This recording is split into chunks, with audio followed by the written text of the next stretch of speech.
लोकदल को आप अच्छी तरह जानते हैं। इस क्षेत्र में हमने चुनाव नहीं लड़े बहुत सालों से, लेकिन ऐसा नहीं है कि ये क्षेत्र कहीं अछूता हो।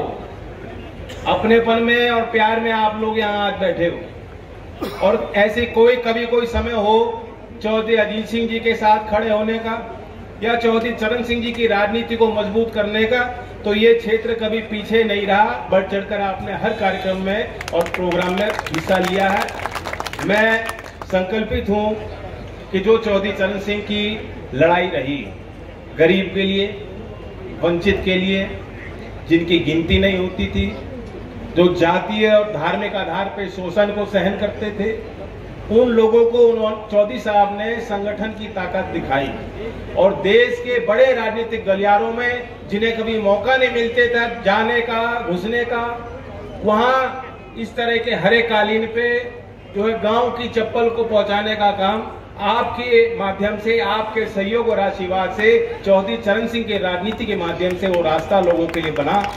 मैं उसी राजनीति को बढ़ाने के लिए संकल्पित हूं। भारत सरकार भी कोशिश कर रही है कि किस तरह से किसानों के लिए बेहतर काम हो सकता है। चौधरी चरण सिंह जी भी मानते थे कि किसान को वाजिब मूल्य मिलना चाहिए, और पूरे उत्तर भारत में दो ऐसे नेता हैं जिनको किसान अपने नेता के तौर पे देखता है, आज भी उन्हें पूजा जाता है। उनकी मान्यता सभी वर्ग और समाज के लोगों में है गांव देहात में।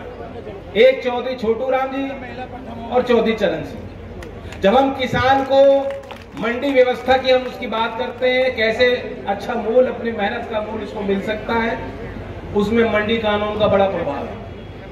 आपको मालूम है कि पंजाब पहला राज्य था जहां मंडी कानून स्थापित किया, चौधरी छोटू राम जी ने किया था, और 1939 में लागू हो गया। लेकिन आपको शायद ये नहीं मालूम होगा कि वो कानून की जो संरचना है, जो सोच विचार कहां से निकल के आया। जीबी पंत की सरकार थी, उत्तर प्रदेश में चल रही थी, और उनके संसदीय सचिव चौधरी चरण सिंह जी थे, और जीबी पंत जी के पास चौधरी साहब ने जाके एक मसौदा तैयार किया था, पेश किया और कहा कि कांग्रेस पार्टी इसको लेके चले और पारित कराए। जो भी कारण होंगे, पंत साहब ने इनकार किया। फिर चौधरी चरण सिंह जी ने कहा कि नहीं, महत्वपूर्ण है, और निजी विधेयक उन्होंने कोशिश की कि वो पारित हो जाए, वो कानून नहीं बन पाया।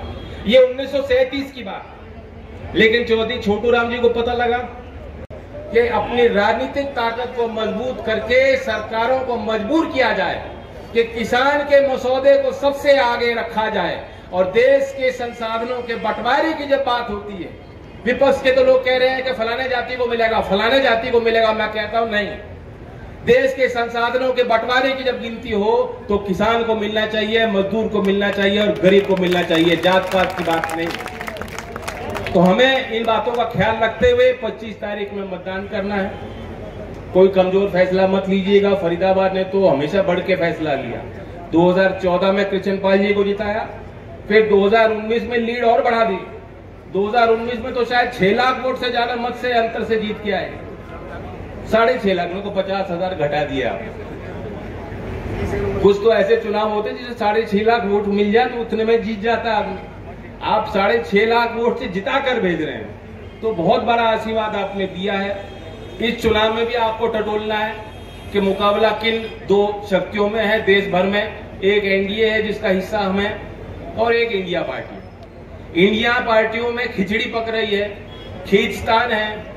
मैं तो उस कमरे में अंदर भी रहा हूं, हमने भी कोशिश की कि कुछ बने, लेकिन मैंने देखा कि वहां नेताओं में आपस में कोई मिलन नहीं, कोई मेल नहीं, कोई बातचीत नहीं, कोई संवाद नहीं, कोई सम्मान नहीं। एक बंगाल में कांग्रेस के नेता हैं, वो कह रहे हैं कि कांग्रेस को वोट नहीं देनी, टीएमसी को मत देना, बीजेपी को दे देना। ममता जी कह रही है कि हम बाहर रह के समर्थन करेंगे, इंडिया में नहीं। अगले दिन कहती नहीं चलो इंडिया में है। आप देख रहे हैं क्या कंफ्यूजन। इंडिया का एक नेता कहता है कि प्रधानमंत्री को उन्हें पूछा गया तो हर साल बदल देंगे, एक साल किसी को बना देंगे, अगले साल दूसरे को बना देंगे।